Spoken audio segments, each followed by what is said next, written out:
Good morning, ladies and gentlemen. Welcome to the Rangers Respite.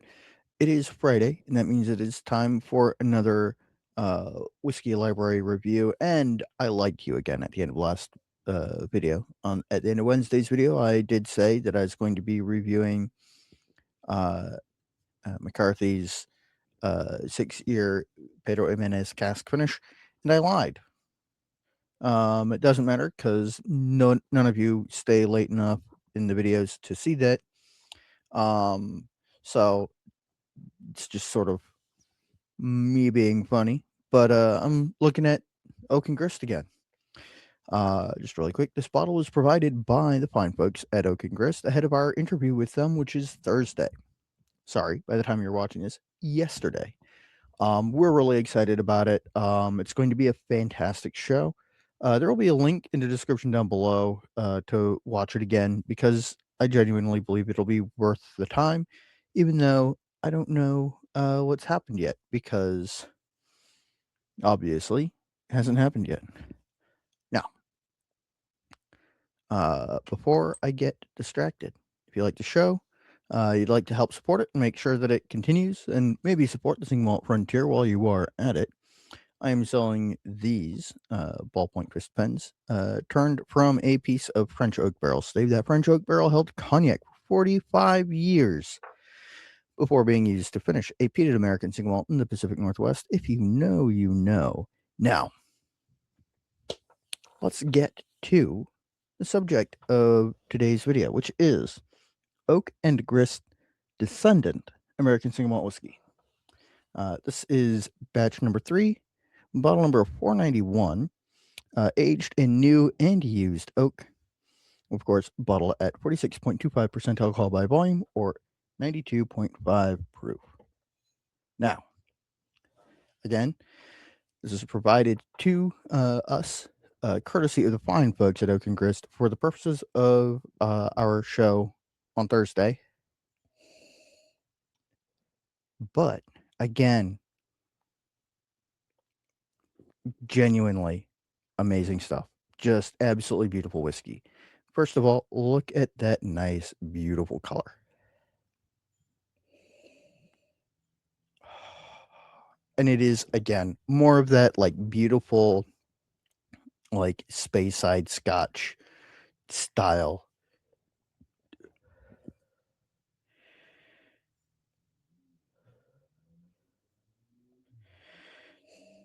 On the nose, you've got a nice, beautiful honey, a little bit of like caramel and like nutmeg, some like dried grass, wildflowers.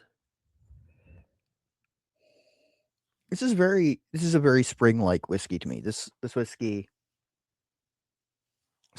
makes me think of springtime. It's got a nice depth to it. It's got some like dark, like cocoa notes buried deep within it.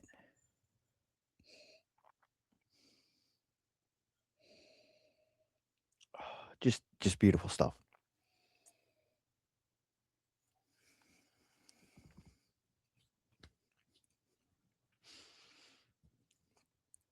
On the palate, ooh,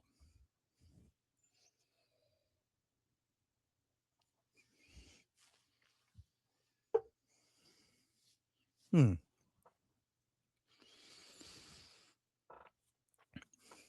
On the palate, there's like chocolate covered toffee, some honey, some like gentle baking spices, a little bit of nutmeg, a little bit of like maybe just a tiny little drop of like allspice, but it's just this wonderful, straightforward chocolate covered toffee dipped in honey sort of vibe. It's got some like wildflower, some like cut and dried vegetation.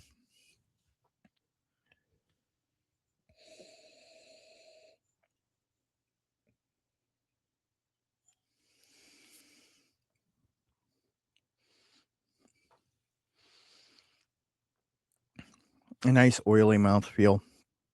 It really coats the inside of the mouth and the palate. Sorry, the back of your tongue. So it sets up for this nice, long, luxurious finish that is just this beautiful, like honeyed, a little bit of graham cracker, a little bit of that like um, chocolatey malty note, and it goes on for a little while, and it just sort of tapers to a finish, and it is nicely consistent throughout. You don't have any notes that really pop out um, way more or come out of nowhere on the palate or the finish. The nose isn't aggressive. The palate isn't drying.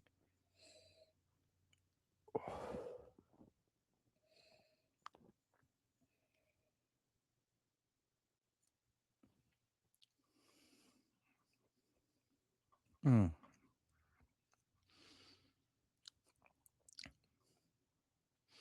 There's um there's a note that's a little bit like grape skins kind of sitting deep within there. Very nice. I don't know where that's coming from because um I believe it doesn't say what sort of used oak. Well, I'll have an answer for the question where that might be coming from. In our interview with William and Charlie from Oak and Grist, there will be a link down there to watch the recorded video from it. I'm really excited.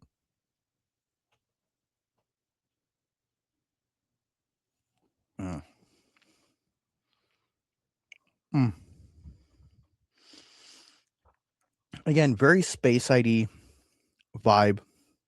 It really reminds me of an older Glenlivet. Like we got a 14-year-old Glenlivet that's finished in cognac casks, and it has a little bit more sweetness and a little bit more the grape skin note than this has, but it is a very similar sort of overall vibe.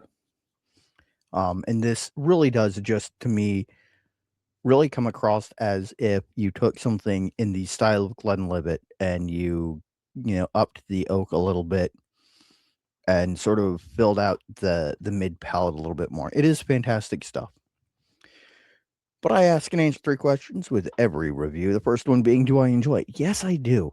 Those of you who know me know that I'm partial to a peated malt, but this stuff is fantastic and probably amongst the best executions of a very Scottish style American single malt whiskey.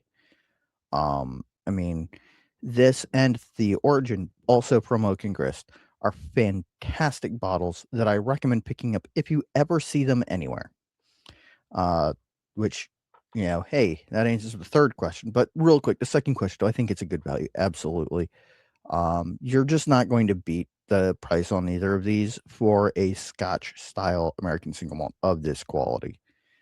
And again, the third question, uh, do I recommend it? Absolutely. If you're looking for something in the Space Side style, and again, proof bumped up a little bit more filled out mid palate, a little bit richer, a little bit more oak, this is the stuff for you. Now, again, really quick, if you want to support this channel, I really appreciate it. I've got an Etsy shop where I sell pens made from French oak barrel staves. That French oak barrel held cognac for 45 years before being used to finish a peated American single malt whiskey in the Pacific Northwest. I also have a TeePublic shop where I sell designs like my new YouTube channel logo and one that's a little bit more transparently whiskey tuber. I appreciate any support that you guys can give me. It helps keep this show going.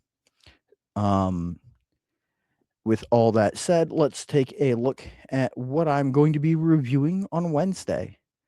And I promise that this time I won't pull a bait and switch. I really am going to pour a glass of that beautiful McCarthy's 6-year Pedro Jimenez cask finish peated American single malt whiskey from the Pacific Northwest. Now, I think that that covers everything. So, without further ado, thank you for hanging out with me for these 10 minutes. I genuinely can't find enough good things to say about this stuff. It is fantastic. I think that you should try it. If you ever find yourself in North Carolina, you should definitely look into picking up a bottle. Or if you're in Western North Carolina, just give them a visit. You can book a tour online, and they've got a tasting room that is family and pet friendly. So until next time, ladies and gentlemen, thank you for tuning in. Stay happy, stay geeks, stauncha.